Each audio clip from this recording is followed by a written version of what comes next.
ભગવાન દ્વારકાધીશના ભક્તો દ્વારા શ્રદ્ધા અને પ્રેમથી હંમેશા સોના ચાંદી અને રત્નોના આભૂષણો ભગવાનના ચરણોમાં અર્પણ કરવામાં આવે છે। આ જ પરંપરા ગાંધીનગરના નિવાસી રવિન્દ્ર છોટાલાલ ત્રિવેદીએ એક અનોખું યોગદાન આપ્યું છે। તેમણે ભગવાન દ્વારકાધીશના નિજ મંદિરમાં મુખ્ય કપાટને 24 કેરેટ શુદ્ધ સોનાના વરખથી મઢાવી આપ્યા છે। રવિન્દ્ર ત્રિવેદીના જણાવ્યા અનુસાર આ કાર્ય પાછળ તેમના માતાશ્રીની એક પવિત્ર ઈચ્છા હતી। તેમના માતાશ્રી ઈચ્છતા હતા કે ભગવાન દ્વારકાધીશના મુખ્ય દ્વારને 24 કેરેટ સોનાના વરખથી સુશોભિત કરવામાં આવે। પુત્ર તરીકે રવિન્દ્રએ તેમની માતાની આ ઈચ્છા પૂર્ણ કરી છે, જે ખરેખર પ્રશંસનીય છે।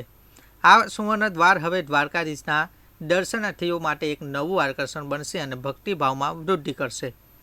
ગાંધીનગરના શ્રી રવિન્દ્રભાઈ છોટાલાલ ત્રિવેદી દ્વારા એના પરમ પૂજ્ય માતાજીની ઈચ્છા મુજબ ભગવાન દ્વારકાધીશજીના મંદિર જગત મંદિરમાં જે દ્વાર છે એ હાલમાં ચાંદીના દ્વાર છે।